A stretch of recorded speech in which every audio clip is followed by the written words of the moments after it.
कभी आप सिर्फ घूमने निकले हो और वापस कुछ और ही बनकर लौटे हो। हमारे साथ भी कुछ ऐसा ही हुआ। ये कहानी है एक ट्रिप की, लेकिन सिर्फ ट्रिप की नहीं। ये कहानी है उन रास्तों की जो हमें पहाड़ों तक ले गए और याद हमेशा के लिए दे गए, और उन जगहों की जहां खामोशी भी बहुत कुछ कह जाती है। साल 2026। प्लान सिंपल था, कोयम्बटूर जाना है, बाइक लेनी है, ऊटी घूमना है, फिर ईशा फाउंडेशन जाना है, बस इतना सा। तो भाइयों, ऊटी पहुंचते ही शाम हो गई थी, तो सबसे पहले हम मार्केट घूमे और फिर सोचा कुछ खाने पीने के इंतजाम हो, तो हम पहुंच गए इस आर्य भवन रेस्टोरेंट, जिसमें सामने लिंग भैरवी जी का मंदिर था इस रेस्टोरेंट के अंदर, और यहाँ सतगुरु जी की मूर्ति भी थी। तो यहाँ दिव्य दर्शन करे हमने लिंग भैरवी माता के। फिर हम खाने की ओर प्रस्थान करा। इस रेस्टोरेंट की सबसे अच्छी खास बात क्या है, यहाँ नॉर्थ इंडिया के भी व्यंजन आराम से, बहुत स्वादिष्ट व्यंजन अवेलेबल हैं, और ये शुद्ध शाकाहारी जगह है। काफ़ी बड़ा रेस्टोरेंट है, ऑन रोड ही। तो आप लोग यहाँ आ सकते हैं नगर कोली में, और आसपास इसके काफ़ी अच्छे रेस्टोरेंट है, रीचेबिलिटी है। यहीं इसमें ही एक जो है मिठाई की दुकान थी अंदर ही, तो जो मिठाई के शौकीन है वो अपना यहाँ से मिठाई वगैरह ले सकते हैं। और कम से कम अगर आप इस एरिया में हैं तो आपको नॉर्थ इंडियन फूड की याद आए, तो ये सबसे बेहतरीन रेस्टोरेंट है, और साउथ इंडियन भी यहाँ काफ़ी अच्छा सर्व होता है। तो आप लोग यहाँ आ सकते हैं इस चीज़ के लिए। अगली सुबह के साथ ही हमारी यात्रा का वह अध्याय आरंभ हुआ, जिसकी प्रतीक्षा हम दोनों सबसे अधिक कर रहे थे। अब तक हम केवल अपने डेस्टिनेशन की ओर बढ़ रहे थे, लेकिन आज से यात्रा खुद ही हमारा डेस्टिनेशन बनने वाली थी। सुबह सुबह हमने एक मोटरसाइकिल ली और ऊटी की दिशा में हम चल दिए। कोयम्बटूर से आगे बढ़ते हुए हम पहुंचे मेट्टुपालयम, जहां से नीलगिरी पर्वतमाला का घाट मार्ग प्रारंभ होता है। यही यहाँ से हमारे पास दो विकल्प थे। एक रास्ता जाता था कुन्नूर होके, जो छोटा था, तेज था और बहुत फेमस था। दूसरा था कोटागिरी, जो कुछ लंबा, लगभग 90 किलोमीटर का, और समय भी अधिक लेने वाला था। अगर आपके पास टाइम हो तो मैं आपसे कहूँगा आप कोटागिरी का मार्ग चुनिए, क्योंकि वो काफ़ी सीनिक है। तो हमने भी वही किया, हम भी कोटागिरी मार्ग चुना, और थोड़ी देर बाद ही हमें एहसास हुआ कि हमारा सबसे सुंदर निर्णय था। क्योंकि जब आप कोटागिरी वाले रास्ते से जाते हो, जो थोड़ा लंबा है, तो आपको उस साइड से चाय के बागान वगैरह काफ़ी देखने को मिलते हैं, और काफ़ी ये सुंदर दृश्य देखने को मिलते हैं वहाँ से, जो कि आपको कुन्नूर, वाया कुन्नूर जाते हैं उससे नहीं मिलते। तो जैसे हम वहाँ पहुँचे, हम सबसे पहले यहाँ पर हमने रास्ते में इसी रूट पे आपको पड़ेगा टी गार्डन। कोटागिरी के रूट से आ रहे हैं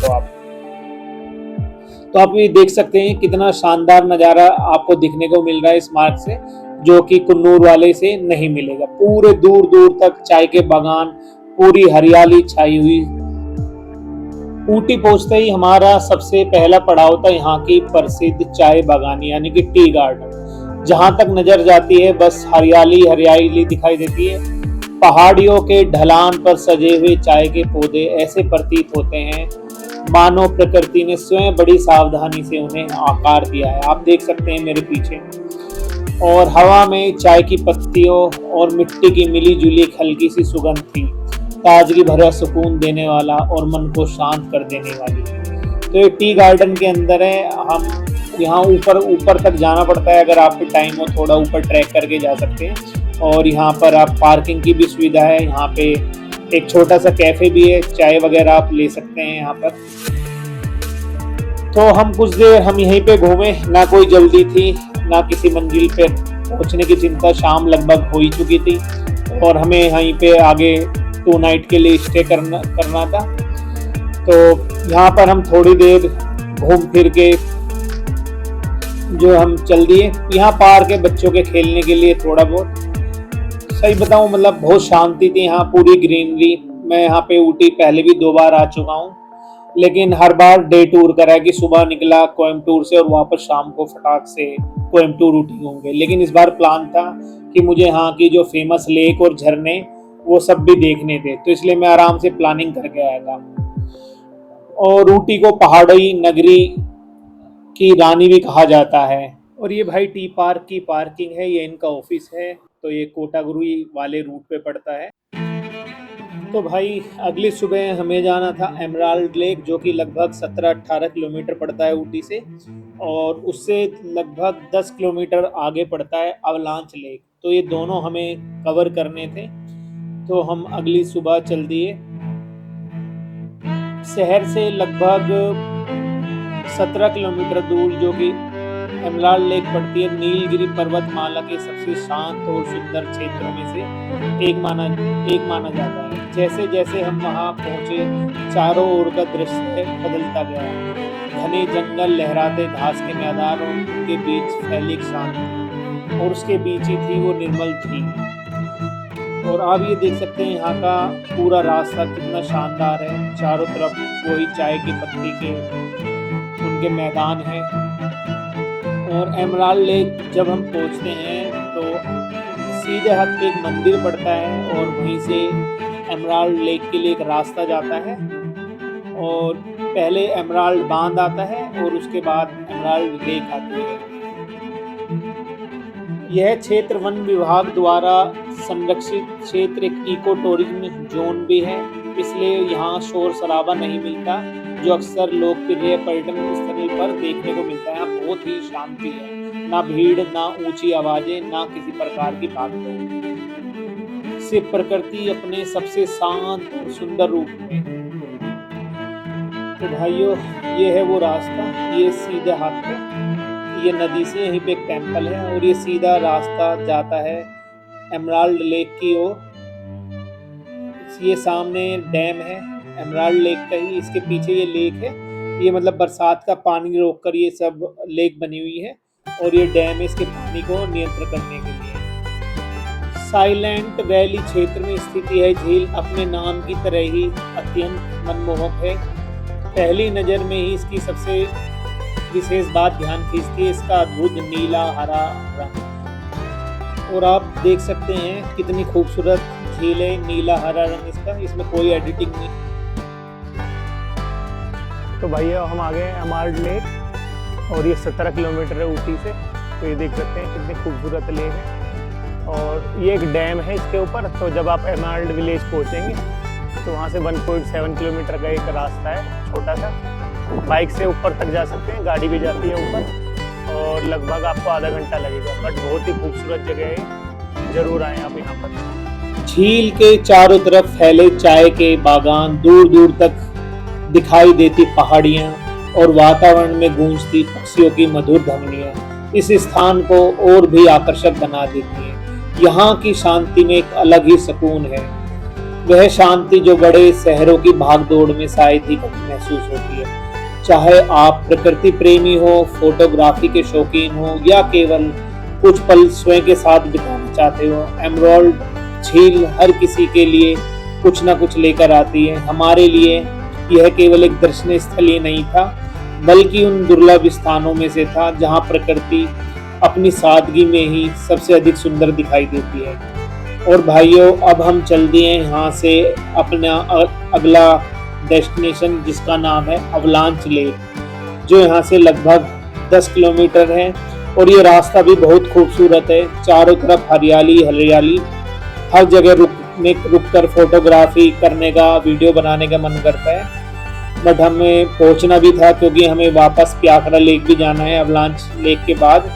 और ये दोनों लेक अगर अवलांच क्षेत्र में जाते हैं, वहाँ पे टॉप पहाड़ी पर जाते हैं, तो वहाँ से दोनों लेक लगभग जुड़ी महसूस होती है। बीच में एक सकरा सा रास्ता है, वैसे अलग अलग नाम दिए गए हैं, लेकिन जब ये पूरा इसमें पानी होता है तो ये दोनों एक ही है।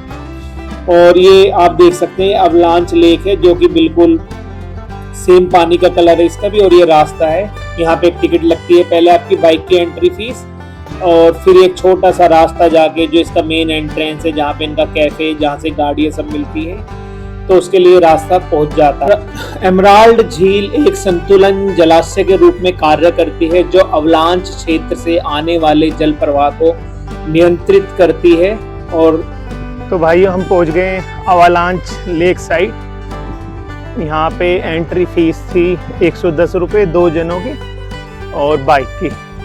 उसके बाद या तो आप ट्रैक कर सकते हैं, ट्रैक लगभग है 3 किलोमीटर का, और वरना अगर लेक देखनी है तो जिस रास्ते से मैं जा रहा हूँ यहाँ से 700 या 500 मीटर के बाद आपको लेक दिख जाएगी।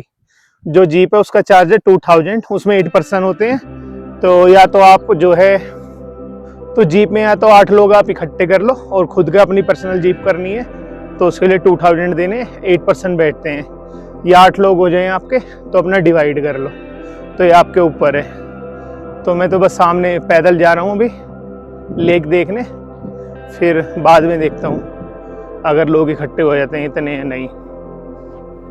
और अगर हम टॉप में जाके घाटी के कुछ ऊंचे बिंदुओं से इन दोनों झील को देखते हैं तो अलग ही नहीं लगती। ऐसा प्रतीत होता है मानो पहाड़ों के बीच फैला हुआ एक विशाल नीला हरा जलाशय का संसार हो।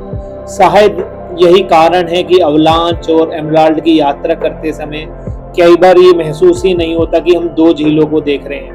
ऐसे लगता है जैसे प्रकृति ने एक ही चित्र को दो अलग अलग नाम दे दिए।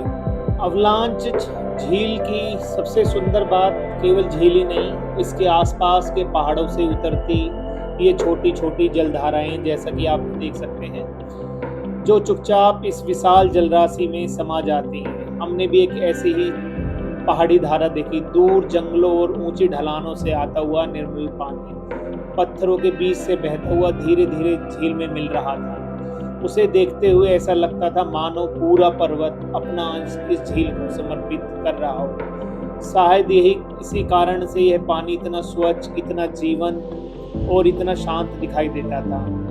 अवलांच और एमराल्ड को अक्सर लोग दो अलग अलग झीलों के रूप में देखते हैं, लेकिन वास्तव में यह एक ही विशाल जल प्रणाली का हिस्सा है।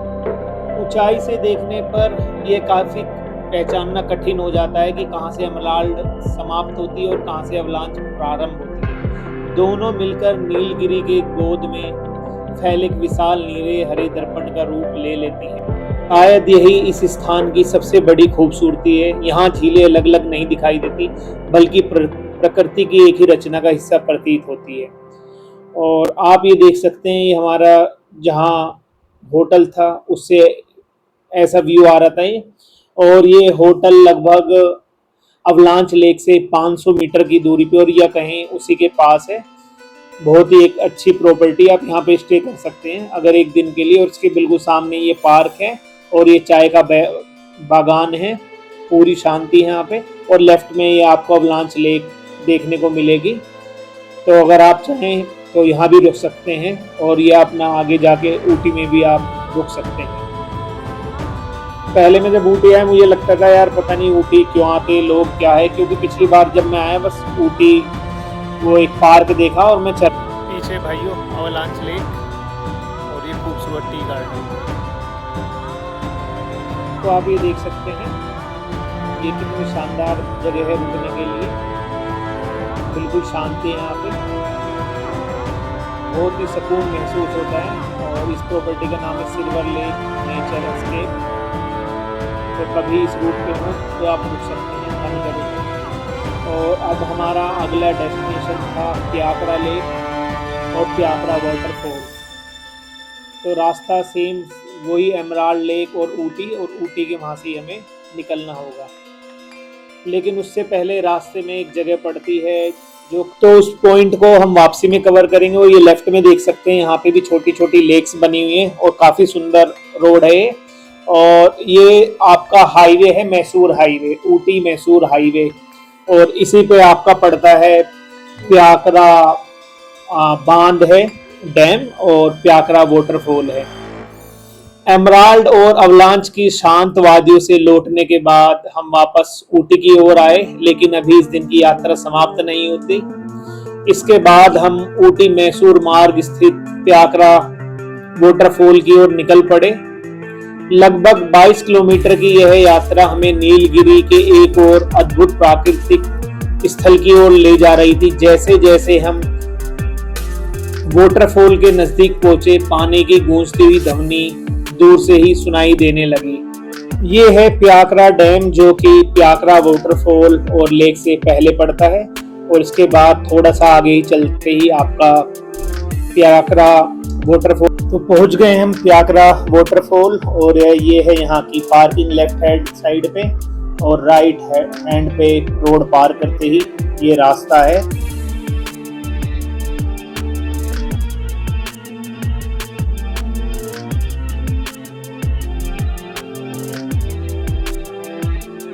5 मिनट लगेंगे। और यहाँ से ही फिर जो है प्याकरा बोट हाउस है, वहाँ से आप बोटिंग वगैरह कर सकते हैं। तो पास में ही वहाँ से पहले वाटरफॉल देखे हैं, फिर चलते हैं। और हाईवे बहुत बढ़िया बना हुआ है ऊटी से जो है बेंगलोर मैसूर वाला। तो ज़्यादा टाइम नहीं लगा हमें, लगभग हम आधे घंटे में पहुँच गए। और बीच में एक पॉइंट और था, वहाँ पे एक लेक थी और एक शूटिंग पॉइंट भी था, वो आपको दिखाते हैं। तो भाई यहाँ से जो है बैटरी रिक्शा भी मिलती है, 700 मीटर है और 25 रुपये किराया है बैटरी रिक्शा का एक साइड का। तो हम पैदल ही चल रहे हैं अभी कि थोड़ी वॉक हो जाएगी। ये सामने भाई प्याकरा वाटरफॉल के लिए रास्ता। तो अगर आपको जो है बैटरी वाली जो है कार इससे नहीं आना तो दूर नहीं है, जैसे वहाँ लिखा था 700 मीटर, 700 नहीं है, ये 200-300 मीटर ही है बस, क्योंकि वो वाटरफॉल का डिस्टेंस है। और टैक्सी बस यहीं तक आती है वाली बैटरी कार पीछे जो खड़ी है ना। और अंदर कर ली हमने एंट्री और टिकट।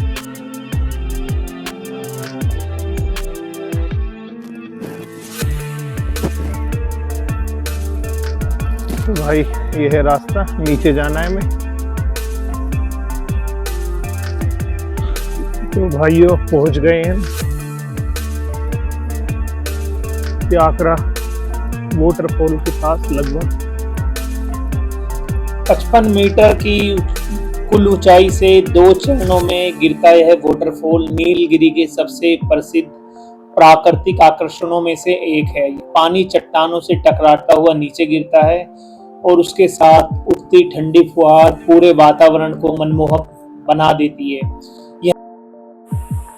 ये देखिए कितना सुंदर वाटरफॉल है, बहुत ही बेहतरीन नज़ारा। तो अगर आप सुबह यहाँ आ रहे हैं तो सुबह थोड़ा जल्दी आ जाएं या शाम को 4 बजे के बाद, तो यहाँ पे थोड़ा भीड़ कम मिलेगी आप लोगों को। तो आप देख सकते हैं मेरे पीछे प्याकरा वाटरफॉल कितना खूबसूरत है और हमें लगभग 10 मिनट लगे यहाँ तक आने में। तो अगर आप मेन रोड ऊटी आए घूमने तो प्याकरा वाटरफॉल, प्याकरा लेक, प्याकरा डैम तीनों आप आराम से घूम सकते हैं, नियर बाई हैं। तो यहीं पर एक छोटा सा पार्क बनाया हुआ है बच्चों के लिए खेलने के लिए, चिल्ड्रन पार्क। और 5:30 बजे तक ये जगह खुली रहती है, सुबह 8:30 से। प्याकरा से ऊटी की ओर वापसी में हम पहुंचे के ऐसे स्थान पर जिसे शायद आपने पहले भी देखा हो, लेकिन हो सकता है पहचाना ना हो। ये है वैन लॉक डाउन्स, जिसे ज्यादातर लोग शूटिंग पॉइंट के नाम से भी जानते हैं। तो भाइयों यहाँ पे आप जीप सफारी भी कर सकते हैं। और जो है ये सामने भाई टिकट काउंटर, टिकट ले ली है और अब चलते हैं टॉप पॉइंट पर जहाँ पे होती है शूटिंग। ये पहुंच गए शूटिंग पॉइंट। यहाँ पे जो है एक स्पॉट है जहाँ काफ़ी मूवीज़ की शूटिंग हुई है। ये चारों तरफ का व्यू, हजारों एकड़ में फैले हरे भरे घास के मैदान, दूर तक फैली नीलगिरी की पहाड़ियां और बीच बीच में दिखाई देने वाले ये वन। ऐसा लगता है मानो प्रकृति ने अपने सबसे सुंदर कैनवस पर रंग भर दिए हो। यही वजह है कि दशकों से भारतीय फिल्म उद्योग की नजर इस जगह पर रही है। कई हिंदी, तमिल, तेलुगु और मलयालम और कन्नड़ फिल्मों के दृश्य यहाँ पर फिल्माए गए हैं। यहाँ 2 प्रसिद्ध जो है फिल्मांकन स्थल हैं, 6th माइल्स और 9th माइल्स। यदि आपने कभी किसी फिल्म में बहुत ही बड़े हरे भरे घास के मैदानों के बीच हीरो हीरोइन को दौड़ते हुए देखा हो तो संभव है वो दृश्य यहीं फिल्माया गया हो। अब रास्ते में हम चल दिए हैं ऊटी की तरफ। ये हमें एक कैफे दिखा और साथ में ये बहुत शानदार शॉप दिखी जहाँ से हमने कुछ मिट्टी के कलाकृतियाँ उनकी जो है शॉपिंग की। तो ये भी उसी रूट पे पड़ सकता है, तो आप रुक सकते हैं। अगर आपको कुछ एंटीक चीज चाहिए तो आप यहाँ पे थोड़ी देर रुक के अपना चाय नाश्ता करके शॉपिंग कर सकते हैं। ये होटल के सामने ही हमारे था रोज गार्डन। समय के अभाव के कारण मैं इसके भीतर नहीं जा सका, बस बाहर से ही निहार लिया क्योंकि इससे भी खूबसूरत जगह देख चुका था। तो अंदर जाने का ऐसा कुछ मन नहीं हो तो नीलगिरी की वादियों की बात हो, टॉय ट्रेन का जिक्र ना हो, ऐसा तो हो ही नहीं सकता। वैन लॉकडाउन से आगे बढ़ते हुए हम पहुंचे कुन्नूर रेलवे स्टेशन। पहाड़ियों के बीच बसा यह छोटा सा स्टेशन आज भी अपनी पुरानी विरासत को सजाए हुए हैं। यहाँ से गुजरती है विश्व की प्रसिद्ध नीलगिरी माउंटेन रेलवे, जिसे वर्ष 2005 में यूनेस्को ने विश्व धरोहर का दर्जा प्रदान किया। यह केवल एक रेल मार्ग ही नहीं बल्कि लगभग 130 वर्ष पुराने इंजीनियरिंग कौशल का जीवंत उदाहरण है। इस रेल मार्ग का निर्माण ब्रिटिश शासन के दौरान किया गया था ताकि मैदानी क्षेत्रों को नीलगिरी की इन पहाड़ियों से जोड़ा जा सके। आज भी यह ट्रेन मेट्यूपल्लम से कुन्नूर और फिर ऊटी तक धीरे धीरे पहाड़ों को चीरते हुए आगे बढ़ती है। इसके रास्ते में आते हैं घने जंगल, गहरी घाटियां, सैकड़ों मोड़ और कई पुल और अनेक सुरंगें और ये सुंदर से झरने। सबसे विशेष बात यह है कि मेट्यूपल्लम और कुन्नूर के बीच यह ट्रेन आज भी एक ऐतिहासिक रैक एंड पिनियन प्रणाली का उपयोग करती है, जो खड़ी चढ़ाई पर ट्रेन को सुरक्षित ऊपर चढ़ाने में सहायक होती हैं। और तीसरे दिन हम पहुंचे उस स्थान पर जिसकी प्रतीक्षा शायद इस यात्रा में हमें सबसे अधिक थी, ईसा योग केंद्र। ऊटी की वादियों से निकलकर जब हम कोयम्बटूर की ओर लौट रहे थे तो मन में एक अलग ही उत्साह था, क्योंकि यह केवल एक पर्यटन स्थल ही नहीं, यह एक ऐसा स्थान है जहां आने की इच्छा हर बार करती है। मैं पहले भी यहाँ 2 बार आ चुका हूँ। हमने ईसा परिसर में ठहरने का निर्णय करा और एक रात के लिए हमने अपना यहाँ रूम बुक करा। चेक इन थोड़ा सा लंबा था पर मैनेज हो गया। आपको चेक इन के लिए यहाँ क्या करना पड़ता है, सबसे पहले अपनी जो है गाड़ी या बाइक पार्क करें, उसके बाद बाहरी जो काउंटर है वहां से अपना बैग स्कैन कराएं। स्कैन करने के बाद आप जब ईसा केंद्र के अंदर जाते हैं अपना वो स्कैन का टैग दिखाएं और फिर वहां पर अंदर काउंटर हैं जो कि आपको चेक इन प्रोसेस के लिए पूरी आपकी हेल्प करते हैं। भाइयों, अगली सुबह हमारा सबसे पहले जाने का मन था ध्यान लिंग। यह कोई सामान्य मंदिर नहीं है बल्कि एक ऊर्जा का स्रोत है यहाँ पर। ये मेरे पीछे कॉटेज है, ये ईशा के, और यहाँ पर इनकी पार्किंग है और ये आपका हिल्स के बीच में है बिल्कुल।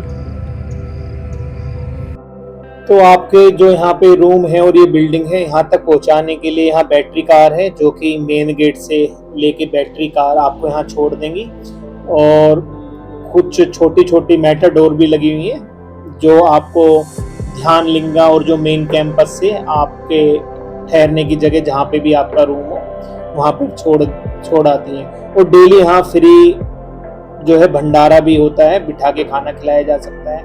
आप यहाँ भी खा सकते हैं और इनके जो रेस्टोरेंट है जहाँ पे हम बैठे हैं इन रेस्टोरेंट पे भी खा सकते हैं, बहुत शानदार है और बहुत सात्विक भोजन मिलता है आपको यहाँ पे। और कुछ रेस्टोरेंट बाहर भी हैं क्योंकि 9 बजे के बाद अंदर ये सब बंद हो जाता है, तो आप बाहर जाकर भी खा सकते हैं। तो इसलिए आप अपना टाइम से प्लान कर ले क्योंकि देर रात तक इनके कैफे नहीं खुले रहते। और परिसर के ही अंदर है लिंग भैरवी जी का मंदिर और ध्यान लिंगा। जब आप वहां पर थोड़ी थोड़ी देर बैठ के ध्यान लिंगा में ध्यान लगा सकते हैं, 10 मिनट का समय देते हो बैठने के लिए। और लिंग भैरवी माता के दर्शन आप कर सकते हैं, वहाँ पे बहुत अच्छे से दर्शन होते हैं बिल्कुल पास से, और साथ में आरती भी चलती रहती है। और ये हमने रूम लिया था, आपको दिखाते हैं कितना शानदार रूम है, पूरा हवादार, पूरा बड़ा, स्पेसियस, और वॉशरूम भी इसका काफी स्पेसियस है। तो आप यहाँ पे रुक सकते हैं और इसका लगभग 2000 तक आपको ये रूम मिल जाता है। अलग अलग रूम है इनके, छोटे बड़े। तो आप ईसा योग केंद्र की स्थापना 1992 में आध्यात्मिक गुरु सदगुरु जग्गी वासुदेव द्वारा की गई थी। भाइयों, पहुँच गए हम ईशा फाउंडेशन, और पीछे है ये आदि योगी जी की प्रतिमा, काफ़ी विशाल, काफ़ी अद्भुत। 112 फीट ऊंचाई की यह विशाल प्रतिमा विश्व की सबसे बड़ी अर्ध प्रतिमा मानी जाती है। इसका अनावरण वर्ष 2017 में भारत के प्रधानमंत्री श्री नरेंद्र मोदी जी ने किया था, लेकिन आदि योगी केवल एक प्रतिमा नहीं है। योग परंपरा में भगवान शिव को प्रथम योगी अर्थात आदि योगी माना जाता है। और ये सामने हैं सप्त ऋषि, जिन्होंने भगवान शिव से योग की शिक्षा जो है ग्रहण की थी और उसके बाद जाकर पूरे विश्व में इसको फैलाया था। ऐसा माना जाता है कि योग का प्रथम ज्ञान इन्हीं से मानवता तक पहुंचा। प्रतिमा की 112 फीट की ऊंचाई भी केवल एक संख्या नहीं है। योगा शास्त्र के अनुसार मनुष्य के परम कल्याण और आत्मबोध तक पहुंचने के 112 संभावित मार्गों का प्रतीक है यह ऊंचाई। हर हर महादेव। और भाइयों, मैं अपनी जो पिछली यात्रा थी उससे भी कुछ मैंने वीडियो शूट करे थे बोटेनिकल गार्डन। ये हम पहुंच गए हैं बोटेनिकल गार्डन ऊटी में, और ये गवर्नमेंट के अंडर में है सारा। यहाँ पे टिकट है 20 रुपीज़, 40 रुपीज़, 100 रुपीज़, और ये शाम के 7 बजे तक खुला रहता है। में चॉकलेट की शॉप है इसके सामने बोटेनिकल गार्डन के। आप यहाँ देख सकते हैं काफ़ी वैरायटी है हैंडमेड चॉकलेट्स की। हमने टेस्ट की, काफ़ी टेस्टी हैं ये, जैसी ब्रांडेड चॉकलेट होती है। काफ़ी सारे फ्लेवर हैं यहाँ पे।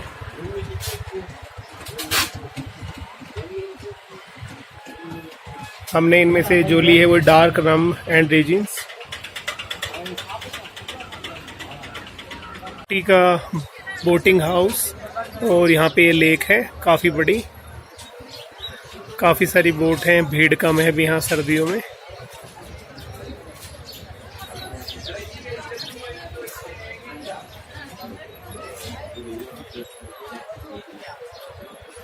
आप देख सकते हैं काफ़ी दूर तक है, दूसरा छोर इसका नज़र नहीं आ रहा।